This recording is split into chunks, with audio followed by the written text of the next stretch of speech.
Ako si June at isang bakla. Ang kwentong ibabahagi ko ay tungkol sa naging buhay pag-ibig ko na hanggang ngayon ay nararamdaman ko pa rin ang sakit ng nakaraan. Nagsimula ang lahat nang mag-apply ako sa isang grocery store. Noong mga panahong nag-aayos pa lamang ako ng mga papel, nakilala ko noon si Billy. Sa una ay nasungitan ako sa kanya, kaya naman sa lahat ng nakilala ko sa bagong trabaho ko ay sa kanya ako ilag. Pero hindi ko inakala na doon na pala magsisimula ang love story ng buhay ko.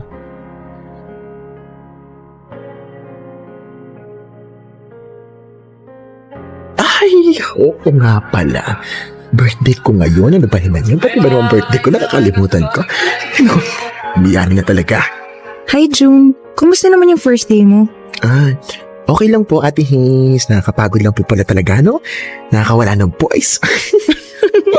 Naku, sinabi mo pa. Todo ayos ka pa tapos pagdating mo dito, mabubura din dahil sa pawis at pagod. Oo nga po eh. Isang oras pa naman ako nag-makeup para ma-achieve ang face na to. Nakakaloka. Masasanay ka rin. O sabihin mo pala kung may kailangan ka ha. Nandito kami para i-guide ka. Sure po, Ate Haze. Thanks. Ito nga po pala. Nasaan po si Kuya Billy? Parang hindi ko pa po siya nakikita. Ayun pala siya. Haze! June! Punta kayo dito, Arturo! Hindi kayo! Uy, tara daw. Happy birthday, Billy! Happy birthday! Salamat. Uy, libre mo to sa amin, ha? So, kain na muna kayo. Mamaya na muna yung trabaho. Oh, sure. Kanina pa kaya ako tong boots. Uy, wow! Ang sarap nito, ha? Biglang nagwala yung mga alaga ko dito sa tiyan, oh. Uy, baka maparami ka ng kain, Arturo ha. Ang diet, remember? Of course! Masisira ang sexy figure ko, no? At saka pwede ba, Haze, ha? Small request lang, small lang. Pwede ba tawagin mo ako Art? Nakakamacho kaya yung Arturo, no? Bakit ayaw mo? Yun naman talaga yung pangalan. Ay nako, basta hindi ko siya feel. So wag niyo akong tatawagin ng ganyan, ha? Art lang ang tinatanggap ko at kapag tinawag niyo ako sa true name ko, hi, dead ma kayo. Oo na, ang dami mong arte eh. Uy, June, lumapit ka dito. O ito, pagkain. Kumain ka muna. Hindi na pa kita nakikitang buhat ng buhat dyan. Salamat po. Ay oo nga, kanina pa buhat ng buhat, lumalaki ni mga muscles mo, oh. Hindi naman. Birthday niyo po pala, Kuya Billy. Parehas tayo. Ano? Parehas kayo ng birthday? So, birthday mo rin ngayon, June? Ay nako, hindi, bukas. Ito talaga si Haze, narinig na nga eh. Talaga? Happy birthday sa ating dalawa. Oo nga, happy birthday sa ating dalawa. Uy, meant to be kayo ha, same birthday. Uy, Arturo, kumain ka na nga lang dyan. Uy, huwag mo nang pansinin yung isa dyan, ha? Ganyan lang talaga yan. Oo na. Ang syongit talaga ng pangalan ko eh. Bakit ba kasi yung mga binigay ng mga magulang ko? O, kamusta naman yung first day mo? Nakakapagod? Medyo. Bakit dito ka na apply? Ito kasi yung hiring nung naghahanap ako ng trabaho. Kaya nag-apply agad ako. Kailangan ko kasi kumita ng pera eh. Siyempre para sa family ko. May asawa at anak ka na? Ay, hindi no. Parang hindi ko yata matitik na isipin na may asawa akong babae. Oh my God. Tumatayo ang mga balahibo ko sa magulang ko yon. Bait mo naman palang anak. Maswerte sila sa'yo. So, kapag may kailangan ka o problema, kamay yung lumapit sa akin. Kaibigan naman tayo. Sige. Thank you, ha. Welcome.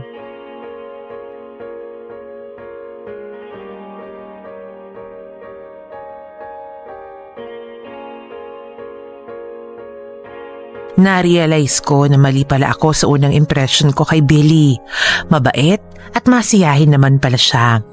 At dahil doon, nawala ang pagiging ilag ko sa kanya. Nag-enjoy ako sa aking trabaho sa grocery store na yon. Masaya at mababait naman ang mga naging kasamahan ko doon. At kapag may mga hindi ako alam, ay tinutulungan naman nila ako agad. Sa tuwing nakikita ko si Billy ay parang gusto ko siyang lapitan at makipagkaibigan talaga. Pero palagi akong inuunahan ng kaba. Natatakot kasi ako na baka kung ano ang isipin sa akin ng mga katrabaho ko doon.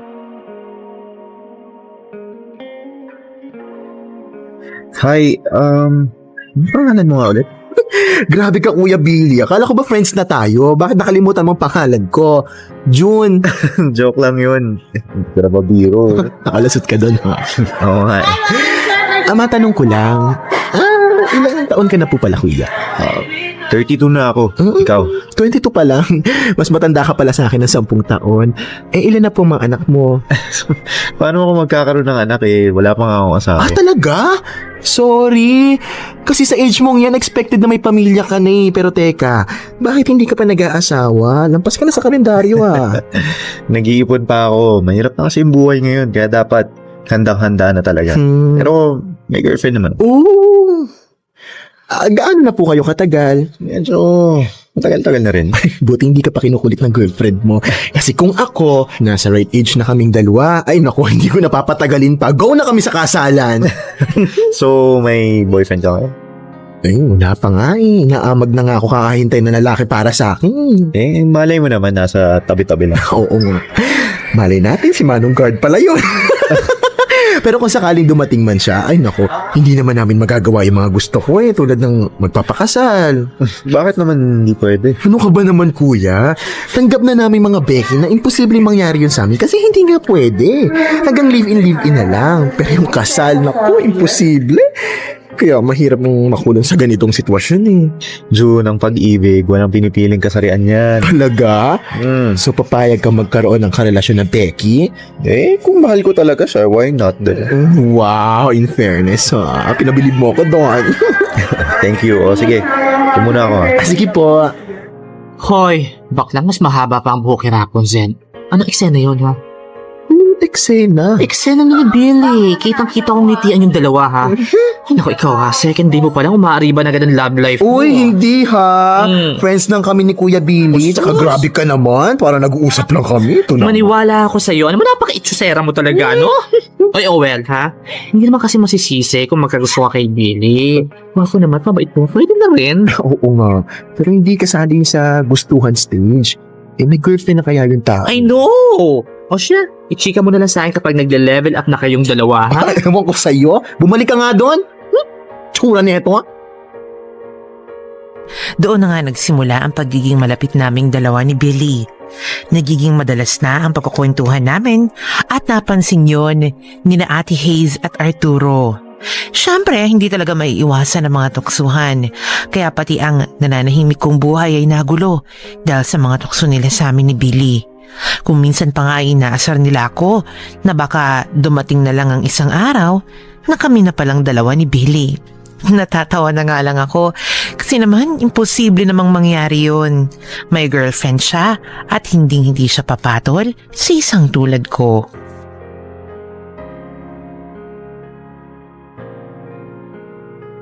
June! Bakla ka? Hindi ako bakla, Hindi ikaw. Nagulat lang ako. Bakit kailangan mo manggulat? Trip ko lang. Ay, para sa'yo. Ano to? Buksan mo na lang kapag nagmerienda ka na. Bakit sa merienda ko pa kung pwede naman buksan dito? Basta mamaya na lang. Oo nga pala, kapag nagtanong sila kung kanino galing yan, sabi mo, binili mo lang. Bakit naman? Basta sundin mo na lang yung sinasabi ko, okay? Okay. Oo nga pala, pwede ka ba sa Sabado? Oo. Day off ko yun Bakit? Labas na. Ha? Baka magalit sa akin yung girlfriend mo kapag nalaman niyang ako ang kasama mo na dapat ay siya. Naku kuya, hindi ako pwede sa mga Ay, catfight. naku, huwag kang mag-alala. Hindi siya pwede sa Sabado. Kaya naisip kong ikaw na lang yung isama ko. Ano, okay lang? Sige. Papayag lang ako kapag libre mo. No, sige. Basta ikaw. Sige. Gusto mo ngayon Tara na. Ikaw talaga. Pero joke lang yun, libre ha. Siyempre dapat fair lang tayo. Wala nang libre, kay KB na lang. Sure. Oo naman. Tsaka nakakahiya sa'yo, no? Sus, ikaw pa talaga nahiya sa akin. Alam mo namang malakas ka sa akin. O siya, alisin mo na ako. Sige po, kita-kits sa Sabado. Sarap talaga ng baon ko. Ay, nakakainggit. Buti nga kayo meron samantala ko. 0 na nga sa love life, 0 pa sa baon. Share na lang tayo dito, Art. Ano yung baon mo? Hindi ko matandaan Wait, bubuksan ko lang. Uy, munggo bread yan Sino yung nagbigay? Ano ka ba naman? Binili nga daw niya. Tara, kain na tayo. Alam mo, may ganyang product si Billy. Baka naman siya yung nagbigay sa'yo. Uy, may something na sa inyo, no? Oy, wala Saka akong bumili nito. Magsabi ka nga ng totoo. Ano ang ganap ni Billy, ha? Ay, magkaibigan lang kami. Tsaka may girlfriend nga yung tao. Anli ba kayo? Paulit-ulit Pero alam mo, ha? Feeling ko naman to May something talaga sa inyong dalawa. Hoy, huwag kang masyadong maingay dyan. Baka marinig ka ng iba, mapasismis mo si kuya. Oo nga, Art. Itikon mo nga minsan yung malaki mong bibig. Mahalaga para kay Billy yung reputasyon niya. no? Okay, fine. Pero paano kung malaman mong may gusto pala sa'yo si Billy? Anong gagawin mo, ha? Wala. May dapat ba akong gawin? Oo, kasi gusto mo siya. Ha? Ako? Wala ha? Oh, sus girl ha. Smell na smell kaya kita. Remember, we're sisters. Eto na pagkain para manahimik ka lang. Hindi ko alam kung bakit sa tuwing nakikita at nakakasama ko siya, ay kakaiba ang nararamdaman ko. Para akong kinikilig na hindi ko naman dapat maramdaman dahil kaibigan ko lang si Billy. Pero hindi ko mapigilan ng sarili ko na magkagusto sa kanya. Sobrang bait at maalaga kasi siya at kahit sino naman ang nasa kalagayan ko, hindi talaga mapipigilan ang hindi mahulog. Wala kasi siyang pakialam sa sitwasyon ko at doon ako mas lalong napahanga sa kanya. Alam kong hanggang doon lang ako dapat at kahit na nga unti-unti na akong nahuhulog sa kanya, ay dapat alam mo pa rin kung saan ako lulugar. Dapat alam ko pa rin ang limitasyon ko sa pakikipagkaibigan ko sa kanya. Pero paano ko yun gagawin kung nararamdaman kong may nararamdaman din siya para sa akin?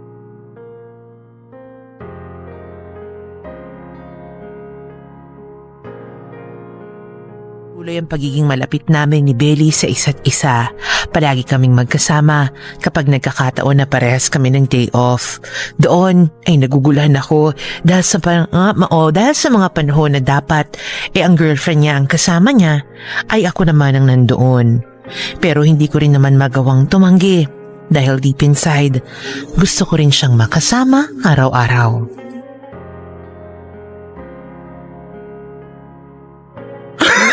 Grabe! Subukan ulit natin yun. Sige, pero pahinga muna tayong dalawa. Pumuna tayo doon. Sige.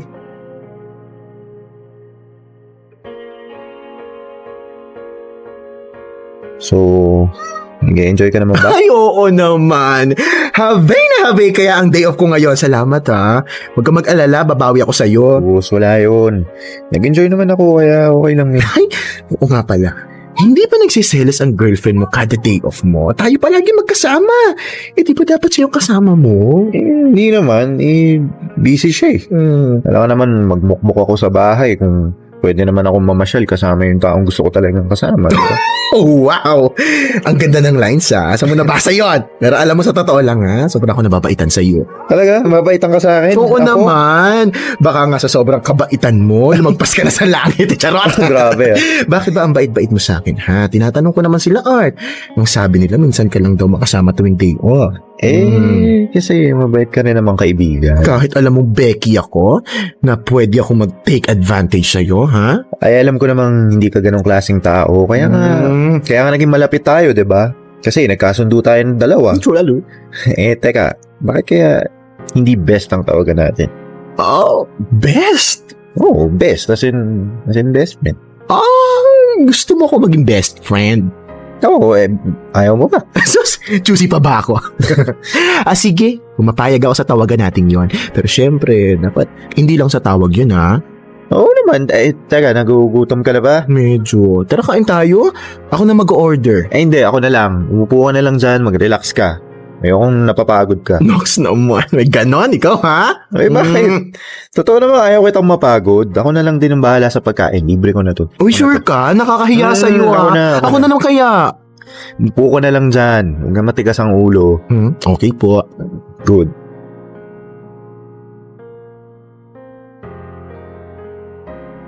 Hello, Ate Haze? Hi, June. Nasaan kayo ngayon? Namamasyal. Sino kasama mo? Si Billy.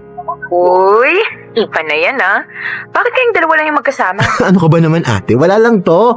Saka siya naman yung nag-invite na lumabas kami.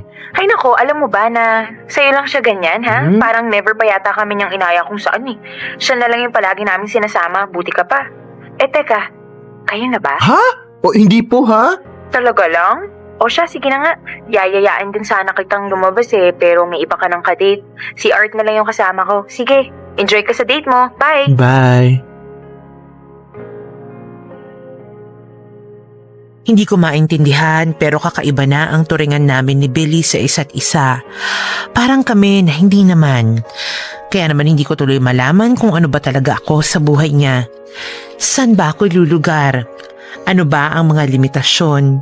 Hindi ko na alam dahil sa tuwing iisipin ko na magkaibigan lang kami, ay saka siya makakagawa ng mga sweet na bagay na talaga namang nakakatunaw ng puso.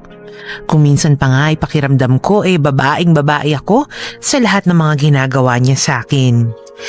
Hindi rin ko minsan na sana nga kami na lang talagang dalawa. Sana siya na lang yung lalaking magmamahal sa akin ng buong buo. Isang taong kahit kailan ay hindi ako huhusgahan. Pero alam ko namang malabong mangyari yun dahil may iba nang nagmamay-ari sa puso niya. At hindi ako yun. Na ang lahat ng inimagine ko ay hanggang pangarap lang talaga.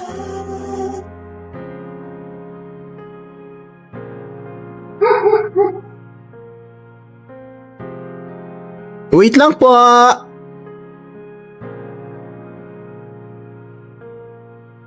Billy? Oh, sino si Billy? Ay, best pala. Oh. Pasok ka muna. Salamat. Upo ka muna. Anong ginagawa mo dito? Di nakikifiesta. May dala nga akong nakikifiesta. ensaymada para sa pamilya mo eh. Thank you ha. Nasa labas lang sila mama pero babalik na din yun. Ipapakilala kita sa kanila. Teka, di ba fiesta din sa girlfriend mo? Bakit ka nandito? Mas magiging masaya ako dito Ay bakit?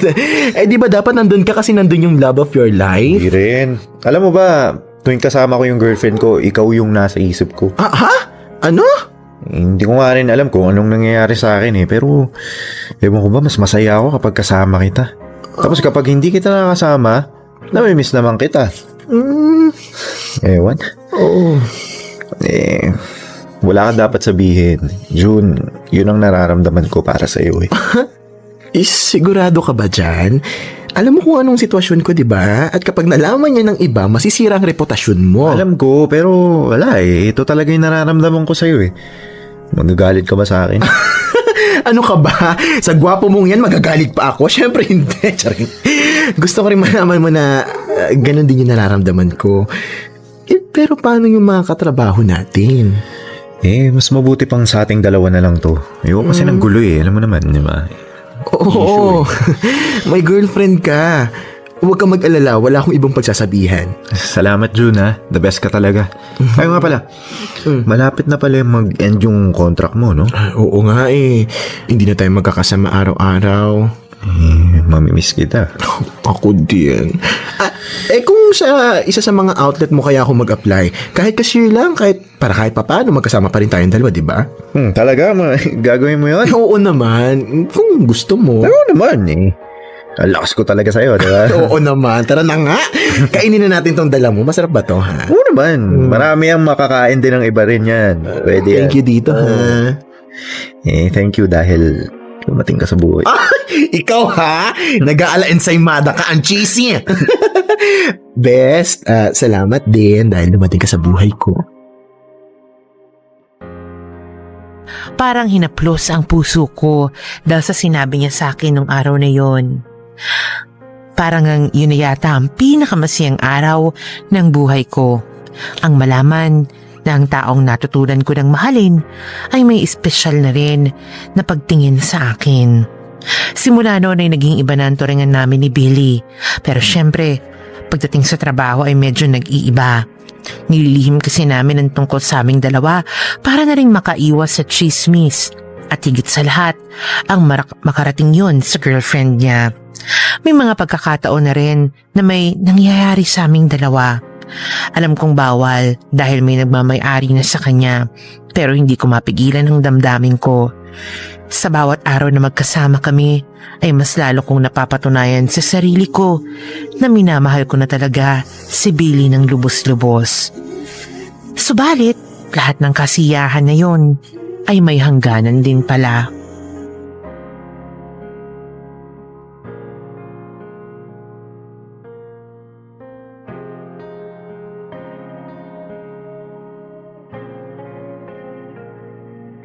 Bakit kaya hindi sumasagot yun? Ano nangyari sa kanya? Si Billy ba yung tinatawagan mo? Ay, oo Ate Haze, may pupuntahan kasi kami bukas kaso hanggang ngayon, wala pa rin siyang text. Nag-aalala kasi ako eh. Yung nakita ko siya dito, problemado sa girlfriend niya. Sabi pa niya, magpapakamatay daw siya kapag iniwan siya ng girlfriend niya. Ay, nalaman kasi ng girlfriend niya yung tungkol sa inyo eh. Ah, at tungkol sa amin? Oo, kalat na kaya dito na naging kayo ni Billy. Ha? Sino naman nagpakalat nun? Si Arturo, ang sabi mo daw sa kanya, nagiging kayo daw kapag tuwing day off niyong dalawa. Yun, lumalabas kayo. Hanggang sa kumalat dito at ayun, hindi inaasahan nakarating sa girlfriend ni Billy. Baklang yon? Wala akong sinasabing ganun kay Arturo. Nasaan yung bruhang yan, ha? Oh, ano? Sa akin ka nagagalit, ha? Magagalit ka sa akin? Bakit? Totoo naman, ha? Naging kayo ni Billy, pero sorry ka na lang dahil kahit anong gawin mo, kahit magpakababahay ka pa dyan, hindi ka niya pipiliin, no? Kapal ng mukha mo, siraan kaming dalawa dito, ha? June, tama na! At ako pa ang naninira? Eh di ba ikaw naman ang pumatol sa kanya? May pa friends ka pang nalalaman pero iba pala talagang habol mo sa kanya? Ay nako, tigilan mo lang si Billy para magmaayos ang lahat, ganon! June, tahan na. Alam mo namang tama yung sinasabi ni Arturo, di ba? Layuan mo na lang si Billy para parehas na kayong Hindi, matahimik. Ate Haze. Kakausapin ko si Billy. Wala akong pakialam kung itaboy niya ako. Ang importante, malaman niya ang totoo. Gawin mo yung tama, June.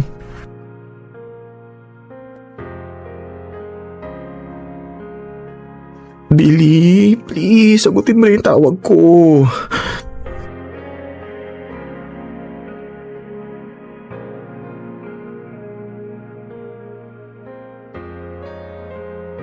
Sa wakas, nag-text ka din. June, please tigilan mo na ako nang dahil sa'yo, nasira ang buhay ko. Huwag mo na akong i-text o tawagan kahit kailan.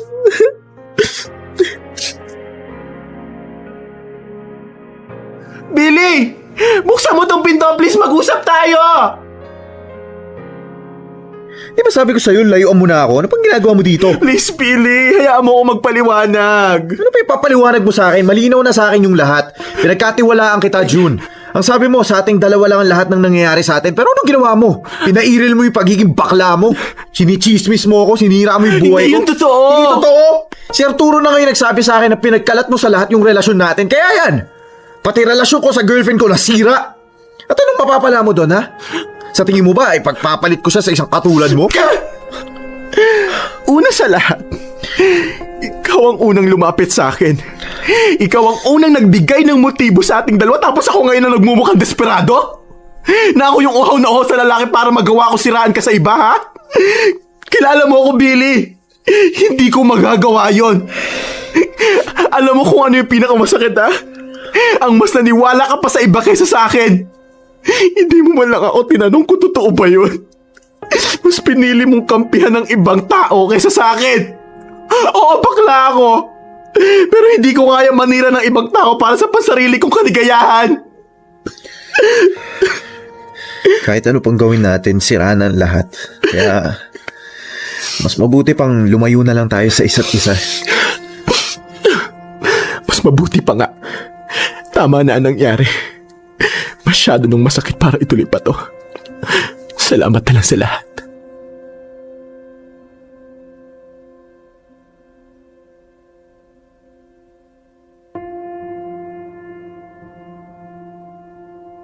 Sobrang sakit ang lahat na nangyari. Ang hirap pala na mas pinili niyang paniwalaan ng ibang tao kaysa sa akin. Alam ko naman sa una pa lang na ang lahat ng nangyayari sa amin ay may hangganan. Pero hindi ko inakala na sa ganong sitwasyon yun magtatapos. Sa tulong ng mga kapatid at kaibigan ko ay nabawasan ang sakit na naramdaman ko. Nagdesisyon na rin akong mag-resign sa pinapasukang trabaho at maghanap na lang ng panibago. Sa ngayon, 3 taon na ang nakakalipas simula nang masaktan ako. Nandito ako ngayon sa Binondo at nagtatrabaho as a sales executive. Single pa rin ako at takot nang magmahal. Ayoko na kasing maulit ang nangyari sa akin noon. Nagpo-focus na lang ako sa aking trabaho at pamilya. Sa kabila ng lahat na nangyari, masaya ako dahil isang bahagi na lang siya ng nakaraan ko. Masaya din ako dahil minsan sa buhay ko ay may dumating na taong nagturo sa akin kung paano ang magmahal at mahalin. At kung nasan man siya ngayon, Billy, sana'y masaya ka na. Palagi sanang mag-iingat ka at palagi mong tatandaan na ikaw ang una at huling lalaking mamahalin ko.